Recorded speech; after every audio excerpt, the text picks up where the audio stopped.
Necesitas un gen que diga, tú enciéndete y tú también. Eso significa otros dos genes que serían los interruptores.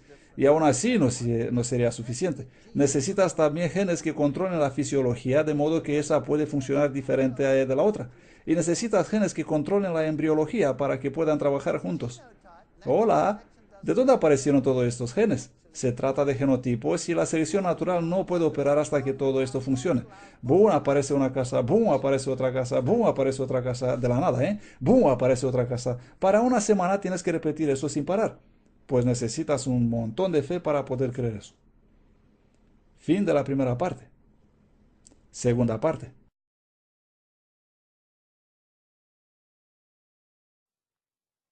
Hemos hablado en la primera parte de la conferencia sobre cómo llegaron a existir esos genes que no pudieron aparecer por casualidad, ya que tenemos esta alta improbabilidad de que eso pudo ocurrir. Y ahora tenemos otro problema llamado el problema de la complejidad irreducible. Algo que es tan complejo que antes de que sea completamente funcional, tiene que aparecer también por casualidad.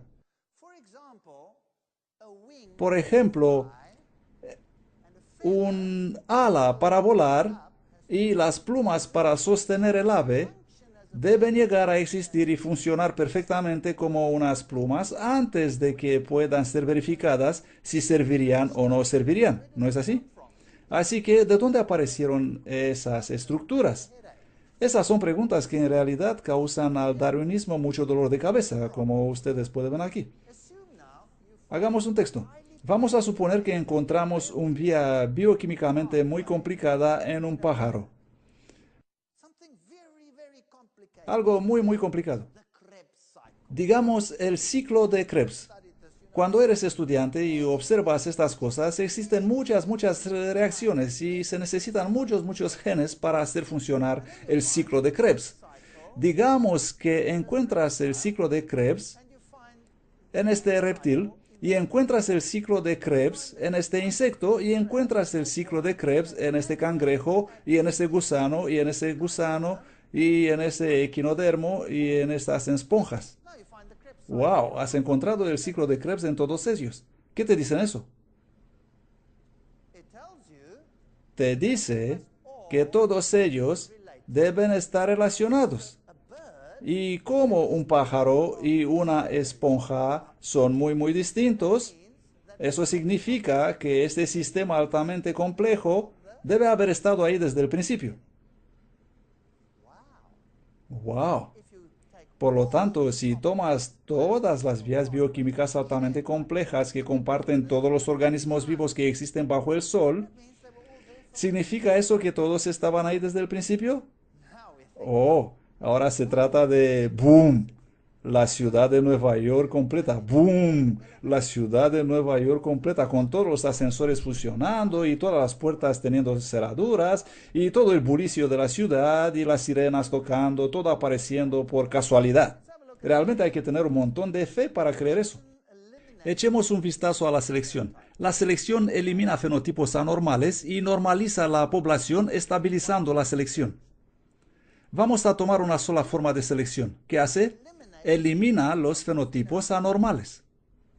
Bien, tenemos dos aviones. Uno vuela bien y uno no vuela bien. Voy a seleccionar uno y eliminar al otro. Eso es lo que hace la selección. Y ahora vamos a llevar eso a la biología. Observemos las polillas. Porque la población posee genes oscuros, las polillas se han adaptado cada vez más a las zonas industriales con origen de Inglaterra. Esta es la teoría que ellos nos sirven. Y luego nos muestran esta imagen donde vemos una polilla de color claro sobre un fondo oscuro y una oscura sobre un fondo claro. O al reverso, una oscura sobre fondo oscuro y una polilla blanca sobre fondo oscuro. Y ellos dicen que cambiaron por culpa del hollín. Pero esa es una mentira porque en realidad no pasa eso. No pasa eso en absoluto. Ellos pegaron las polillas sobre los fondos oscuros o claros, pero en realidad no pasa eso. Ellos solo suponen que eso podría ocurrir, ¿comprenden? Y vamos a continuar con esta teoría de ellos, una bonita teoría, y digamos que la zona es generalmente oscura. ¿Cuál de esas pollillas tendrá la mayor posibilidad de sobrevivir? Obviamente la blanca, ¿no? Por supuesto que no será la negra. ¿Por qué? Porque los pájaros no la podrán ver. Así que los pájaros vienen y se comen la pollilla blanca. Tup, tup, tup. Y finalmente, ¿qué pasará con la pollilla blanca? Va a desaparecer. ¿Y cómo se llama eso en la ciencia? Extinción. La selección natural elimina aquellos genotipos que no pueden sobrevivir sobre estas circunstancias. Bien, ahora vamos a hacer un poco de matemáticas. Hemos empezado con ¿cuántas pollillas? Dos. La selección natural eliminó una. ¿Cuántas nos quedan? Una. Bien. ¿La selección natural añadió o restó? Restó, correcto. La selección natural de los dos que existían eliminó una y quedó una. Ahora mi pregunta para ustedes es la siguiente. ¿Cómo puedes utilizar un proceso, en este caso la selección natural, que produce cada vez menos para obtener cada vez más? Porque empiezas con unos cuantos animalitos y llegas a tener un sinnúmero de animales en el planeta, ¿no es así? ¿Cómo consigues eso? No puedes utilizar un mecanismo que produce cada vez menos para obtener cada vez mayor producción. Así que eso no tiene ningún sentido. En el pasado solía existir mucha más variedad de lo que existe hoy. La selección natural seguramente está eliminando las cosas. Aquí tenemos el grupo de los perros. Y tenemos desde pequeños perros hasta perros grandes y tenemos todos estos tipos de perros de distintas formas, con distintas orejas, con todos estos animalitos. Y miren las orejas largas y caídas del perro San Huberto y de Collie y todos estos tipos de pelo que vemos aquí. Todo esto presente en la familia de los perros. Pregunta. Obviamente los antepasados, todos estos perros vienen del lobo, deben haber tenido genes para todos estos aspectos, ¿no es así? Debe haber existido estos genes. Pregunta, ¿de dónde vinieron esos genes? Dos opciones. ¿Casualidad o diseño? Por toda esta variedad. Porque no vino por la selección natural. Porque la selección natural no está creando nada, está eliminando. Solo está sorteando entre las cosas que existen ya formadas. En el pasado decían que todos estos caracoles pertenecen a distintas especies. Hoy en día sabemos que todos son de la misma especie. Bajo ciertas circunstancias, algunos conjuntos de genes se activan y bajo otras circunstancias, otros conjuntos de genes se desactivan. Y así es, en realidad, que aquí tenemos un conjunto de genes. Algunas mariposas, por ejemplo, tienen distintos aspectos y en diferentes estaciones. Y algunas de estas criaturas, como esta paloma, en realidad debe contener todos los genes que existían en la paloma salvaje de cual viene. Esto significa palomas grandes, palomas pequeñas, palomas negras, palomas blancas, palomas muy monas y todo tipo de extrañas palomas que se han generado a partir de la paloma salvaje. ¿De dónde vinieron todos esos genes? Estaban ahí. Ya sea que fueron construidos por algún diseñador o llegaron a existir por boom, casita, boom, casita, boom, casita. Esto es lo que tienes que creer en términos de probabilidad. Miren la variedad aquí, desde el negro al blanco, desde oscuro al claro, desde pequeño a grande. Esta es una interesante criatura llamada cuaga. Es un tipo extinguido de cebra que solo tiene rayas en ciertas partes del cuerpo y en el resto no tiene rayas. Y se extinguió hace unos 300 años. Y luego encontraron una piel en un museo y mientras la limpiaban, los taxidermistas descubrieron, wow, que existía todavía unos vasos sanguíneos pegados en la piel bajo la grasa secada. Y contenían glóbulos rojos en la sangre seca. ¿Y qué hicieron? ¿Qué hacen ellos con la sangre en general? Lo envían para el análisis ADN. Y cuando vino el resultado de las pruebas, ellos se quedaron sorprendidos, porque el ADN era idéntico con el de las cebras que viven hoy en día. ¡Wow! Así que tomaron una cebra común y empezaron a estudiar cómo criarla a fin de conseguir resucitar el cuaga. Y de este modo tenemos otra vez el cuaga. Por lo tanto, ¿es esto evolución o únicamente variedad en el acervo genético?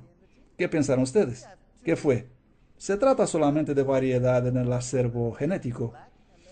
Aquí tenemos dos mariquitas. La típica con el rojo y negro, y esta otra completamente negra. Originalmente decían que eran dos especies distintas, hasta que descubrieron, oh, espera un momento, esta con rojo y negro aparece en el otoño y esta negra aparece en la primavera.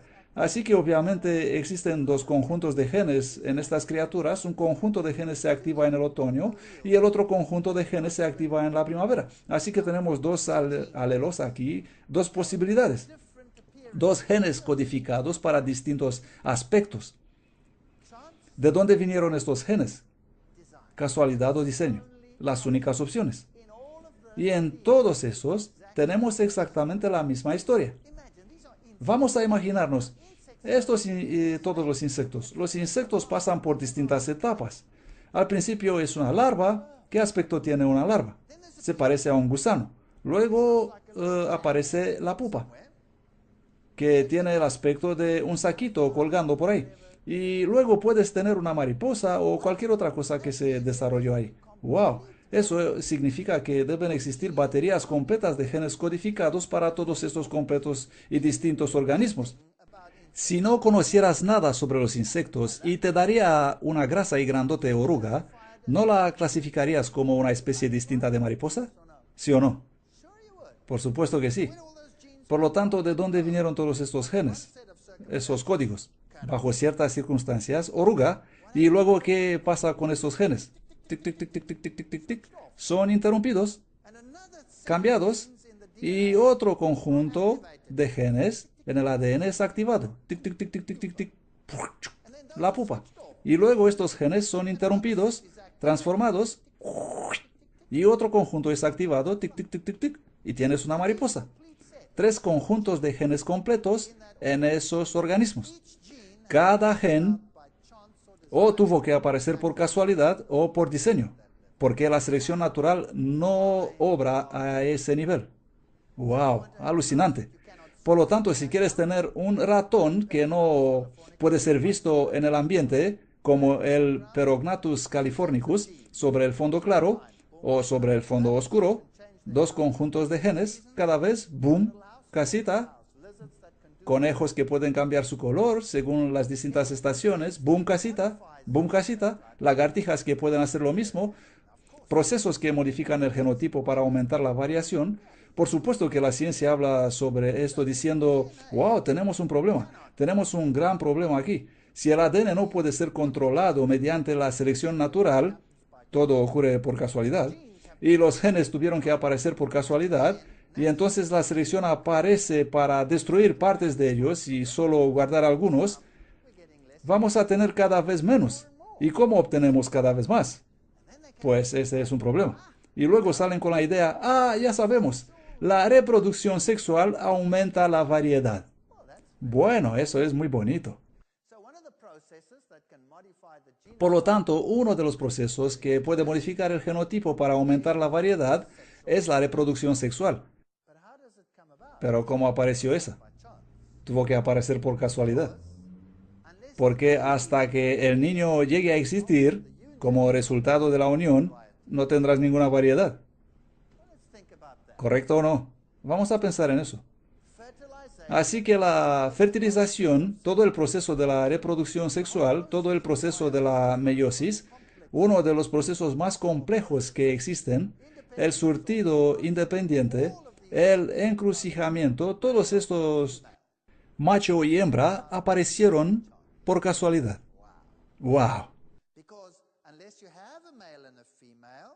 Porque a menos que tienes un varón y una hembra, y a menos que el varón y la hembra se unan, y a menos que sus hijos realmente nazcan, no tendremos una mayor variedad. Así que, ¿cómo llegó esto a existir hasta ese punto? Solo tenemos dos opciones: casualidad o diseño. ¿Y qué dice la Biblia? La Biblia dice que Dios los creó hombre y mujer, ¿correcto? Y nosotros sabemos que todo viene de la mujer, ¿no es así? Bien, ¿hay alguien aquí que nació de un hombre? Hola, ¿hay alguien aquí? Parece que no. La Biblia dice que Eva vino ¿de quién? De Adán.